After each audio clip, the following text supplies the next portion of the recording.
नमस्कार, मैं doctor Vitthal Huddar all India institute of Ayurveda में एडिशनल प्रोफेसर डिपार्टमेंट ऑफ काय चिकित्सा में काम कर रहा हूँ। जो आजकल हम देखते हैं सभी पेशेंट्स ऑफ कैंसर जो हैं सभी आजकल ज़्यादा ट्रेडिशनल सिस्टम ऑफ मेडिसिन, उसमें एक आयुर्वेदा भी है, इंडियन सिस्टम ऑफ मेडिसिन है, तो उसमें ज़्यादा इंक्लिनेशन दिखा रहे हैं आजकल। क्योंकि जो भी रीज़न हो, जो कन्वेंशनल सिस्टम ऑफ मेडिसिन में कोई जो ट्रीटमेंट चल रहे हैं उसमें कोई साइड इफ़ेक्ट्स होंगे या क्वालिटी ऑफ लाइफ हो उनका, जो बेहतर से बेहतर बनाने के लिए जो अभी के ट्रीटमेंट चल रहे हैं उसकी वजह से थोड़े लोग इधर आते हैं। तो ये सिर्फ इधर का ही नहीं, पूरा दुनिया में ऐसे चल रहा है। जो कैंसर के मरीज़ उधर के ट्रेडिशनल सिस्टम्स को ऑप्ट कर रहे हैं। ये रिसर्च से पता भी चला है कि सर्वे से पता चला है कि 80% of people, 70 to 80% of people जो है वो अपना ट्रेडिशनल मेडिसिन कैंसर में यूज़ कर रहे हैं। ये इसीलिए कि जो कन्वेंशनल ट्रीटमेंट के साथ जो भी चीज़ें हो रहे हैं उसके लिए वो आते हैं। हमारे क्लिनिक है इधर all India institute of Ayurveda में कैंसर क्लिनिक चलता है। इधर भी ऐसे मरीज आते हैं, अलग अलग वैरायटी के उद्देश्य से हमारे पास आते हैं।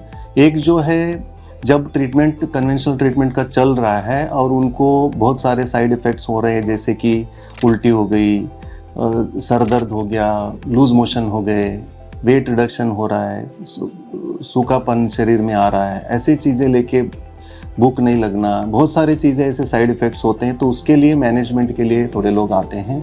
तो उसको हम दूसरी तरह से बोलते हैं कि क्वालिटी ऑफ लाइफ को इम्प्रूव करने के लिए इधर आते हैं। लाइफ स्पैन थोड़ा सा बढ़ाने के लिए भी ऐसे लोग आते हैं कि साथ में लेंगे तो बेहतर ट्रीटमेंट होगी। तो इसी दौरान और दूसरे अलग पेशेंट्स ऐसे होते हैं जो कन्वेंशनल ट्रीटमेंट को ख़त्म करते हैं, फिर उनको दोबारा न आए, सेकेंडरी प्रिवेंशन के लिए भी आते हैं। और थोड़े से ऐसे पेशेंट्स हैं उनके घर में किसी को कैंसर हुआ है लेकिन वो आगे हमें न आए, उसके लिए क्या हम कर सकते हैं, वो प्राइमरी प्रिवेंशन के लिए भी हमारे पास आते हैं। और थोड़े ऐसे भी पेशेंट्स हैं जो हमें कन्वेंशनल ट्रीटमेंट अफोर्डेबल नहीं है, या उनका उम्र या उनका शारीरिक दैहिक बल उतना नहीं है कि वो कन्वेंशनल ट्रीटमेंट ले सकें। ऐसे पेशेंट सिर्फ आयुर्वेद ट्रीटमेंट दे दीजिए करके भी आते हैं। हम उनको समझाते हैं कौन से स्टेज में क्या क्या करना चाहिए। हालांकि आजकल बहुत सारे ऐसे सिंगल केस रिपोर्ट्स भी पब्लिश्ड है कि आयुर्वेद के मेडिसिन से ही क्योर हो गए हैं, लेकिन इसको हम जनरलाइज अभी नहीं कर सकते जब तक ये बड़े लार्ज स्केल पे रिसर्चेस हो के एक बड़े स्तर पे इसका पब्लिकेशंस हो, तब तक हम ऐसे क्लेम नहीं कर सकते कि इससे ऐसे क्योर हो सकता है। ऐसे करके अलग अलग कंडीशंस में अलग अलग कॉन्ट्रीब्यूशंस होते हैं ट्रेडिशनल सिस्टम ऑफ मेडिसिन का। तो अभी तक ऐसे भी चल रहा है। और इसी दौरान हम all India institute of medical sciences के साथ में, ICMR के साथ में, NICPR के साथ में वो बहुत सारे रिसर्चेस, कोलैबोरेटिव रिसर्चेस भी हम आजकल कर रहे हैं। हमारा और एक क्लिनिक भी national cancer institute AIIMS Jhajjar में भी इसमें चल रहा है, ताकि इंटीग्रेशन से हमें एक मॉडल बना लें। सबको जो भी ट्रीटमेंट अब तक मिल रहा है कैंसर के रोगियों को, उसके साथ में अगर ट्रेडिशनल सिस्टम को जोड़ दिया जाए तो बेहतर से बेहतर क्या हम पेशेंट्स को लाभ दे सकते हैं। उसका सभी सिस्टम का एक पॉजिटिवनेस और ड्रॉबैक्स होते ही हैं।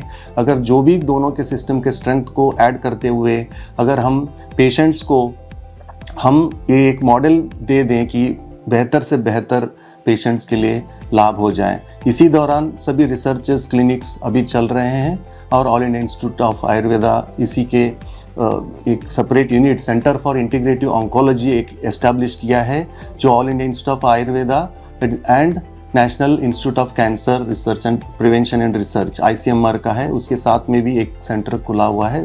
बहुत सारे एक्टिविटीज़ चल रहे हैं इसकी वजह से, प्रिवेंशन को पकड़ के along with the treatment, secondary prevention, बहुत सारे जगहों में काम आजकल चल रहा है। तो इसी दौरान मैं सभी को ये करना चाहता हूँ कि सही टाइम पे कौन सा सिस्टम का क्या लेना है, ये जानकारी लेने के लिए